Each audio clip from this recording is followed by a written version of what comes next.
Mindanao is blessed with gifts of nature and a rich cultural heritage.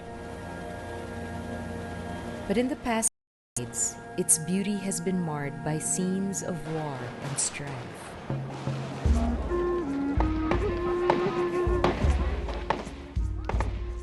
We are imprisoned by culture of violence ever since.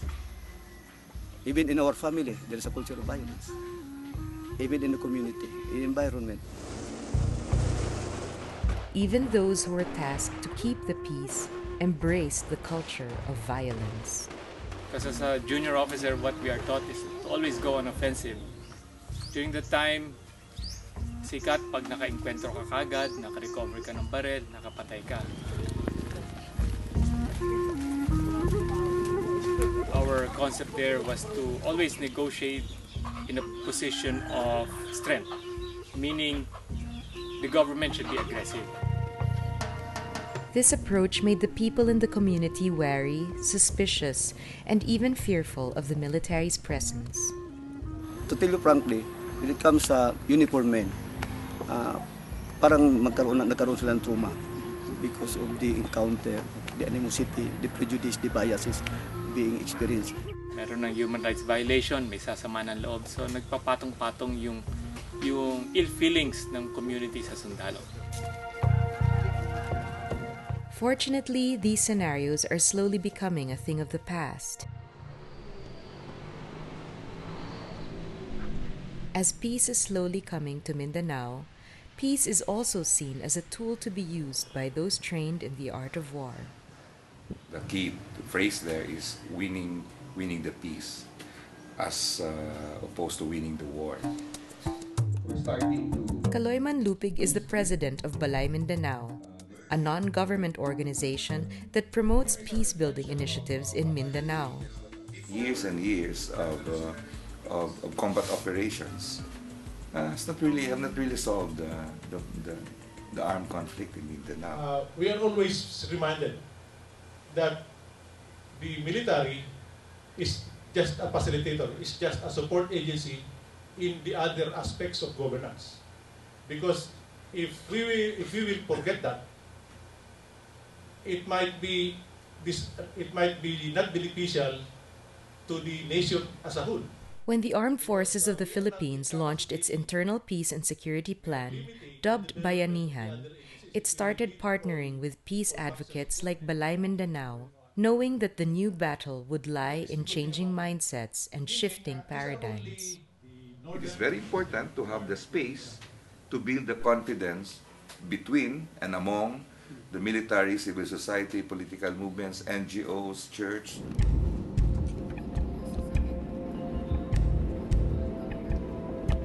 One indication of this renewed trust is the role that the military plays in settling conflicts within the community. Colonel Galido, along with Mayor Latasa, helped mediate a Rido settlement in Midsayap, Cotabato. Previously, our approach was we try to change the lifestyle of the community, change them by force, make them feel that the military is very dominant. This time, when we try to understand history, understand culture, the most that the military could do is influence them.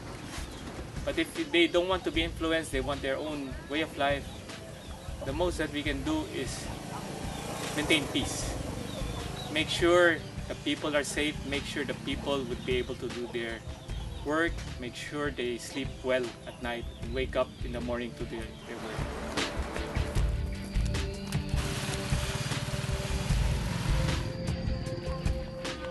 Building trust takes time and requires initiatives from the different stakeholders.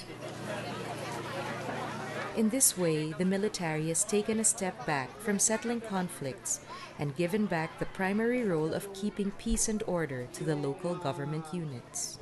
Magandang mechanism yung Municipal Peace and Order Council na binigyang malawak na kapangyarihan ang municipal level to act in their own initiative towards building peace among the constituents. And the military, the police, is only a part of that Municipal and Order Council. So whatever the council move, that is institutional. So nanumbalik yung trust and confidence. Hindi bigla, hindi overnight. but this is a process. Simple lang po mensahe ko. Mag-request lang po ako ng 5 bata. With this feeling of confidence comes the spirit of cooperation, as the different groups now consider one another as allies. Kasi ang ginagawa po natin dito ngayon, nagsasama-sama tayo para sa kanila. Dato, ano gusto mong paglaki mo? Sundalo? Sundalo. Ikaw, Dato. Sundalo. Sundalo rin. Ano gusto mo? Kapgo. Ikaw, Dato, ano gusto mo yun? MLA. Kung nakikita natin, ang mga kabataan ngayon, gusto sundalo, gusto magkapgo, ang nakikita baril. Pero sana po mabago to, na maganda ang kinabukasan nila. Hindi lang maging sundalo, hindi lang maging kapgo, kundi maging teacher, maging engineer, maging nurse, kasi ito po ang kailangan natin. Nakatulong talaga mapalapit. They are winning now the heart and minds of the civilians. Lalo na kasama ang LGU. Nakita din nila na at least pagkatulaan din sila. Na kuha natin yung kumpiyansa nila.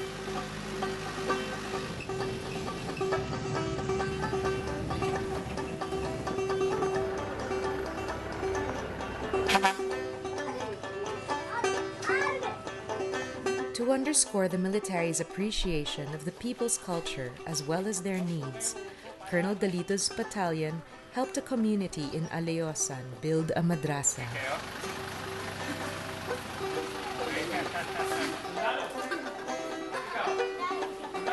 Tama, nagbenta na lahat. Yung community was very surprised kasi first time nila nakita ang sundalo kaya pala gumawa ng madrasa. And sabi nga nila, first time to na mabe-break yung sama ng loob ng generation. Kasi itong mga kabataan who will be the future leaders, the future residents of the community, they would appreciate the sundalo is our partner dito sa community.